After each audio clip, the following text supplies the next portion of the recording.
It's been roughly 6 months since my last Can I Beat Oblivion video, and before we get started, I just wanted to say thank you for all the support. It seriously means a lot to have a long form video get over 1,000 views for the first time on a channel. With that out of the way, let's get right into today's challenge. The word champion is defined in Webster as a winner of first prize or first place in competition, one who shows marked superiority, a militant advocate or defender, warrior fighter, and one that does battle for another's rights or honors. Today we're adding a new meaning. Guy who swings his flesh maces faster. First rule, the ultimate arena fighter does not sleep.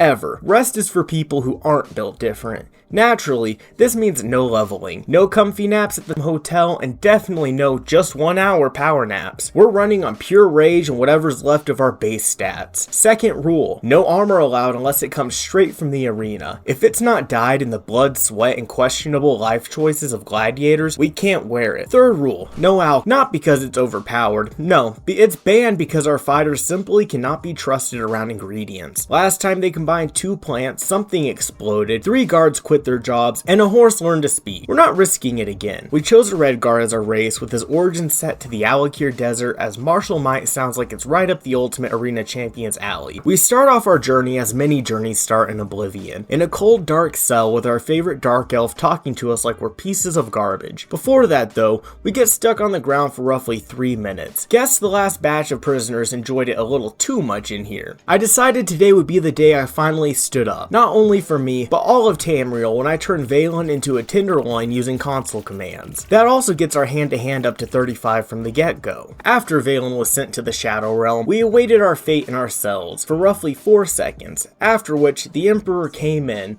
and declared he was busting us out. I'm busting you out of here! Renault gets taken out immediately, like blink and you'll miss it levels of tragic. And after paying our respects, briefly, we start grinding our block skill. Once that's done, it's time to power our way through the sewers, which of course actually means letting the Emperor and the Blades do all the work. I mean, if they're determined to slay every member of the Mythic Dawn for me, who am I to stop them? I'm basically the world's most enthusiastic bystander, cheering from a safe distance while they handle everything. We picked the steed as our birth sign, by the way. Why? Because I hate Oblivion gates with every fiber of my being, and my entire strategy is to sprint through them like a panicked marathon runner. If speed is the only thing standing between me and fiery misery, then yeah, I'm stacking speed. The Emperor gets Caesared, et tu brute, and we create our classes. For our main skills we chose strength and endurance, and for our minor it's not too fancy. The standouts here are hand-to-hand, light armor, and block. We do have restoration as a main skill. That's because at first I thought maybe I can learn some decent spells, but then I thought about mana cost and all that jazz and decided to toss that plan into the trash. We exit the sewer and y'all already know where the champ is headed, straight to the arena to chew blood and shit bubblegum. We pick up a light raiment and wait till morning to start our tear into the Coliseum's contestants. I'm gonna put the ranks on the side of the screen here to show the order they go in. We give our first opponent the Valen Special, aka Death by 1,000 Punches, and head back to the pit. I'm not gonna go through every single match as admittedly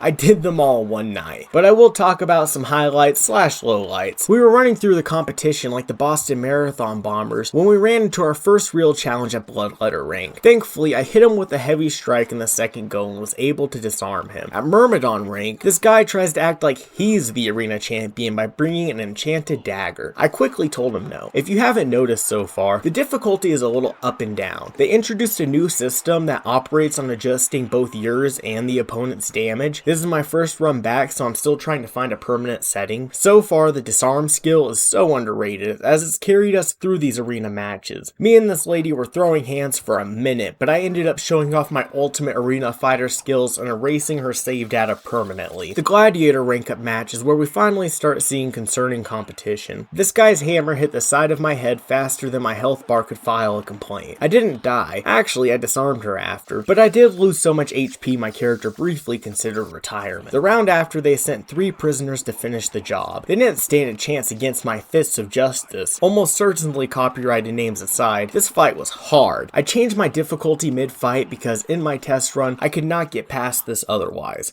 We do eventually take them down though, and I am thoroughly rewarded with some gold, and you guessed it, another match.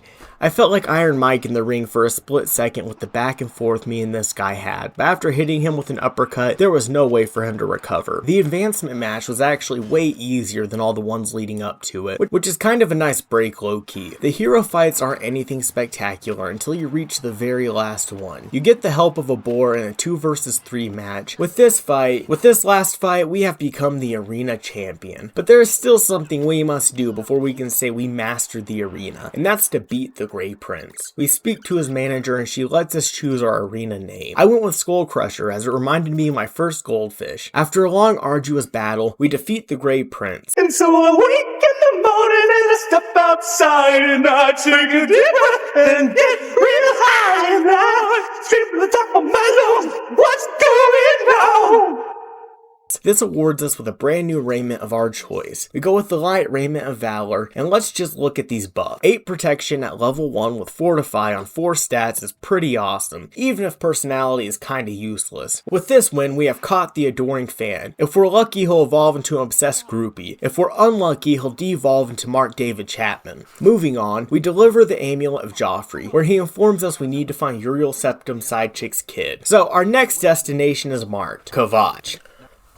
Somehow, I lost a chunk of footage where we became an associates in the Mages Guild. My recordings are 23 days apart, and that's more on me than anything. If it's any solace, it means literally nothing in this run. We make our way to the cozy little hamlet of Kvatch. Well, cozy if you're a masochist, but still. First off, he calls me citizen instead of ultimate painbender of destruction, which is wildly disrespectful. This is exactly why I ignored his men at the gate. Maybe they should have invested a few points into endurance instead of handsomeness. Pretty faces don't block hellspawn, fellas. It's the standard Oblivion gate. Rushing through, we hit a pretty nice clip where the Shay level moves come in handy. This game used to be clunky, now it's every movement gremlin's dream. We grab the key from the Dremora guarding the prisoner and make our way to the Sigil Stone's chambers. My original plan was to sprint through the Oblivion gate like a terrified track star, but then I got the brilliant idea to grind my hand-to-hand up to 75. So I guess you could say I shifted into a kind of a hybrid strategy. Half speedrunner, half unhinged brawler who's been in the hellscape too long and starts swinging just to feel in control of something. We grab the stone and it gives us water walking, which while cool, ends up being completely useless. After getting back to Kvatch, we do the generous thing, grab Martin, and leave them to deal with their own problems. We arrive at Wayne and Priory and the Mythic Dawn are attacking. We beat them to a bloody pulp and head into the chapel where we do even more pulping. At this point, I'm less hero of Kvatch and more walking meat tenderizer with trust issues. The amulet gets stolen, we haul ourselves to Cloud Ruler Temple. If you're wondering why I kept that whole section so short, it's because this part of the story feels long, and I mean Winter and Skyrim long, especially Martin's speech. Some people call it inspirational, I call it the part where my eyes glaze over and I contemplate uninstalling. We meet Boris at Luther's boarding club and get a little frisky by starting to punch this guy a tad bit too early. This leads to us having our conversation and getting arrested. Thankfully, we had enough gold to pay off the fine from our years in the arena.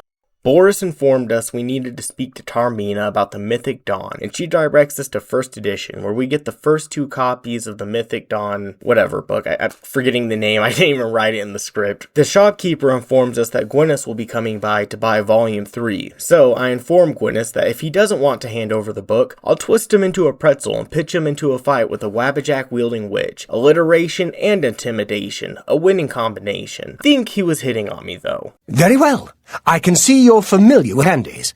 We secure the book and it's on to our next destination, the dank dark sewers, yet again with Boris. They said the Blades were the Emperor's bodyguards, but they're doing the equivalent of medieval pest control. I'm half expecting Boris to whip out a giant mousetrap. We fight our way through and eventually reach the meeting spot, where Raven Cameron finally shows himself, but only after I insist on a face-to-face. I mean, come on. I'm the arena champion, not some sewer-dwelling coward hiding behind the crates and plot twists. I don't mince words, and I definitely don't like awkward small talk, so I go straight to punching. Boris feels pity for the man and steps in to deal the finishing blow. All is good. We take care of the remaining Mythic Dawn members, and for sure don't get lost trying to get out, and head back to the surface with the final volume. At this point, we're veterans when it comes to this quest. You go to the tomb at roughly 11:43, spam the action button, and boom, you have the next place you need to go. First stop is Shadenhall, or Chadenhall, I don't know, where some guy has the audacity to call us a fly. We are in fact not a fly. We are the boisterous boisterous arena champion, so I introduced him to a coffin and relieved him of his gold. Consider it a lesson in proper introductions. We pay our fines no problem, we're absolutely loaded, and supposedly head to the Lake Arius Caverns. That's what I would be saying if I hadn't remembered a tiny, inconvenient detail, the part of the quest that actually requires a Daedric artifact. Normally, the earliest you can snag one of those is level 2. Seeing as we're the arena champion, running on rage, bubblegum, fists, and 0 leveling, well, let's just say this called for some creative problem solving. Thankfully, after some research, I found out we can obtain Clavicus Vile's mask at level 1 if we get Umbra and take it to the shrine. This leads to a bigger issue. Umbra is almost invincible, like no joke. I was hitting her with marshmallows. This left me with two options: lower the difficulty for the sake of progression, or use some even more creative problem solving to take care of her. I opted for the latter and remembered that there were traps leading to her, one of which drops us down into spikes. I'll admit this took me a few tries because even with this method, she is still built like an absolute unit. If I remember correctly, she's one of the few unleveled enemies. Eventually, this little sequence happens here and I thought I was done for and we were going back to the drawing board, but thankfully, Oblivion things happen and she croaks. We head to the Lake Arius Caverns. Seeing as we're the bull-headed arena champion, we barrel into the cave like it personally insulted us. The Mythic Dawn might have thought they had the upper hand with their numbers, but I've got something far more terrifying: a complete and utter disregard for self-preservation. I say this to say that we absolutely massacred them. There was a moment where I was trying to prematurely end the game by making Meatloaf out of main card Cameron, but no dice. It almost got us killed, but we had just enough healing items and jukes available to send the Mythic Dawn lackeys to paradise. We grab the Mysterium Xarxes and head back to Martin after doing our best Terminator impression in the cave. He tells us to speak to Joffrey, who informs us of spies, aka Jurl and her homegirl. Nobody was home, surprisingly, so we grabbed the plans and attempted to exit through the caverns, where Jurl stopped us in our tracks. We dispatched her with efficiency, rivaling that of Stalin's regime, and then take out Savari. We report back to what's-his-face, who informs us there's been progress with the Mysterium Xarxes. This is where our earlier grinding finally pays off. We already have Umbra, so off we go to the shrine of Clavicus Vile to trade it for the mask. Normally it's a terrible deal. You've brought the sword! Now give it to me, as we agreed. Umbra and I have unfinished business. Excellent! A pitiful sword with a pitiful soul in exchange for a mask fit for a god. You've gotten the better of this bargain, mortal. Now, I have business to attend to. Run along. Perhaps I'll be looking for you again. But I take comfort in one thing: we're not using the sword or armor. Just imagine the chaos if we had the Harbingers of Death, Doom, Destruction, and Deposition, aka the Arena Champion, actually got to wield that thing. We give the mask to Martin, where he has a questionable reaction. There is no need for any bestiality this time.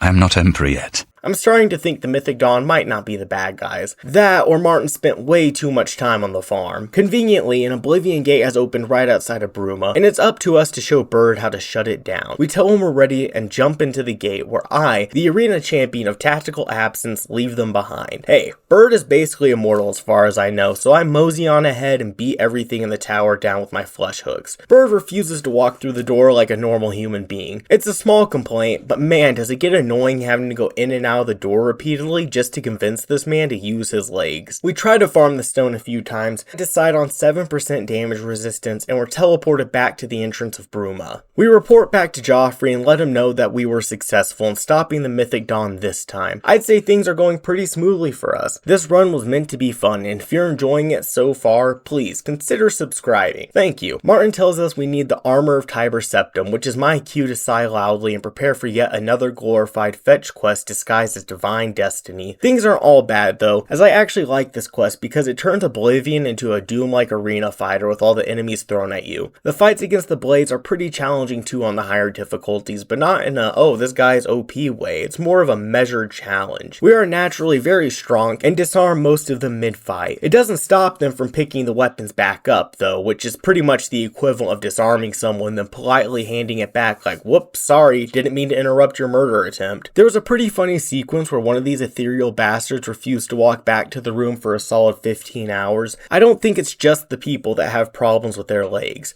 What is this, insta-polio? We eventually get the armor and start walking back, where Martin informs us we need a great Welkin stone. Once again, fetch quest central, but I'm reinvigorated. We are so close to beating the game now, I can taste Dagon's tears. Miss Garind is a short walk away, so we take care of the goblins outside and make our way in. Now, anyone who has played Oblivion knows Miss Garind can get very confusing. Thankfully, we didn't have too much of an issue outside of us, the arena champion and prophet of poorly planned plans, needing to fight every single enemy that came our way. There's a hilarious moment where I knock the staff out of his hand with a power swing and then it just reapparates straight back into it. These are the witches we needed to burn. He goes down and we get out of there, admittedly using a console command because I ran out of lockpicks. My mouse has this weird drag where the reaction to it moving can be questionable. Don't worry though, as this is the last time that I do make use of such unspeakable things. I was going to fast travel, but first I had to fight Brother Bear, and then someone was constantly aggro despite being a mile away. Ah, I love Oblivion. We walked to Cheydinhal, then fast travel to Cloud Ruler Temple. Martin is all done up for the big dance and needs an audience with the Countess. We speak with her and head up to the chapel. I should have gone through and grabbed more allies, but the arena champion and baron of bizarre bullshittery needs no such thing to close a great gate. You may notice I haven't done any voice manipulation for a minute now. That's because I was truly on autopilot playing this game with the audio turned off and music blaring. I mentioned this because the great gate was something else entirely. Oh my, good lord. Throw your seas up high if you with me. Hope you niggas keep a 10 if you against me. After a while, the third gate appears though, and we make our way inside. This one I switch back to just running through as fast as possible and grabbing the stone. I accidentally punch Martin and the guards refuse to accept my surrender for a fat minute, but we get back to Cloud Ruler Temple where the arena champion and shepherd of shifty shenanigans steps through the portal to paradise. Side note, this is my first time coming here at level 1, and honestly, this area is way easier without the Atronarch, Spider Daedra, and Dremora sprinting around like they own the place. It's almost peaceful, you know, in a still technically hell kind of way. We tell Homeboy we're gonna serve him, but renege and go straight to throwing hands. He goes down relatively easy and we're into the grotto, but only after unequipping the light raiment. While this isn't an arena item, it is needed to progress in the story, so don't come at me too hard. He tells us to act like a prisoner, but what kind of arena champion does that? We go in swinging and are fast enough to hilariously not aggro the other Daedra. We eventually make our way to the exit though, where the gauntlets are removed and we continue on our journey. Next stop, the man himself, Mankar Cameron. I wanted this to be an epic fight, but I had no idea how epic YouTube autoplay would make it.